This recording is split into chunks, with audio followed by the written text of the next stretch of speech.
Hey guys, welcome back to the Upholstery Studio, where today I will be showing you how to make a simple box cushion. This is going to be the most common type of cushion you'll see and probably the easiest, so if you're able to make this, then this just opens you up to a wide range of upholstery projects you could easily do. I went ahead and got all the materials ready beforehand, but pretty much all we have is the foam, the main body, the mesh, and the boxing. And of course the zipper we're going to be putting on the mesh. So the foam is 2 inches. And when you go to cut your boxing, you're going to want to cut the 2 inches plus 3/4 for your seam allowance. And that's going to allow your boxing to just squeeze that foam just a little bit so it completely fills the cushion out. Now, the first thing we're going to want to do is put our match marks, making sure we have the inside of the mesh to the inside of the main body. And we're going to go ahead and put match marks and line them up exactly to each other. And that is going to help us keep everything in order and so the cushion doesn't look so twisted when we go to sew it. Now we're going to go ahead and sew the zipper to the mesh. Super easy. You don't have to put the zipper anywhere particular. I like to put it straight down the middle. And you're going to want to leave a little bit of a tag end hanging off, marking the top zipper tooth. Because what we're going to do is we're going to cut the mesh above where we sewed, and we're going to pull it apart halfway and then slide that slide on. And that little mark we made is going to help keep the zipper oriented exactly the way it was before we pulled it apart. Because if you don't do that, then your mesh will be a little askew and kind of mess it up a little bit. And if you've done all of that, this is what your mesh should look like. You should have the zipper nice and centered in the middle with both sides of the zipper closed and everything nice and even for when you go to sew the mesh down. Now we're going to go ahead and sew the boxing to the main body. And I chose to use one of the match marks as a place to mark for the seam in the boxing. And all you're going to do is leave the boxing a 1/2 inch past that. And now we're just going to sew around the entire perimeter.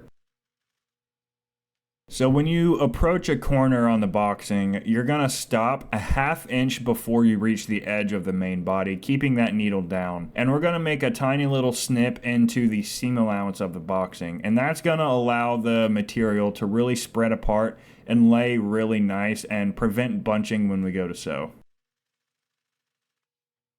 And that's what you're going to do for every corner on this cushion. And that's a good tip to keep in the back of your head when sewing anything down. Putting snips in the seam allowance is always a good way to help you manipulate the material and prevent a lot of bunching.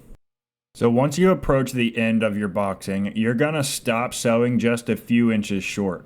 And you're going to mark a 1/2 inch past the original reference mark you made for the seam. And you're going to go ahead and sew the 2 ends together. And that's the easiest way to go about finishing off your boxing. Now all we're going to do is transfer the match marks to the other side of the boxing, and it is important we don't forget the corners. Make sure you get those nice and straight because it will be blatantly obvious if they are not, and the cushion will look kinda whack. Once we got all of our match marks transferred, we're going to go ahead and sew the mesh on to the boxing. Since we're sewing it inside out, you're going to have the outside of the mesh touching the outside of the boxing. And while we're sewing it down, we're going to keep referencing those match marks that we have, just so we know that we're sewing the mesh on nice and even and square. You're going to do this around the entire perimeter, and then once you're done, you're just going to make sure you lock in that stitch. And then the only thing after that is to cut off the extra seam allowance, and that's going to help keep down the bunchiness on that top seam. Now all that's left is to stuff the foam inside of the cushion. A good tip to keep in mind is to glue thin plastic on the top side of the foam. That is really going to help it slide into the material easy. And you may have to play around with it a little bit, but eventually you will get it nice and stuffed, and you should have a very good looking simple box cushion. You know, anonymous viewer watching this video, I really do enjoy the quality time we spend together during these videos, and I thank you for coming back and continuing to spend time with me. I know you're just so hungry for daddy's yummy content, so maybe if you subscribe, I'll keep that hunger of yours nice and satiated. And there you have it, a nice, easy box cushion. This is going to be your most basic level cushion and probably the most common cushion. They're on patio furniture, couches, you name it. These types of cushions are everywhere. If you can do this, then it opens up the possibilities to do a whole wide range of different upholstery jobs. Even very simple stuff like patio furniture or just adding an extra cushion. Forgive me, I'm sweating like a dog, even though dogs don't sweat. It is like a million degrees in the garage.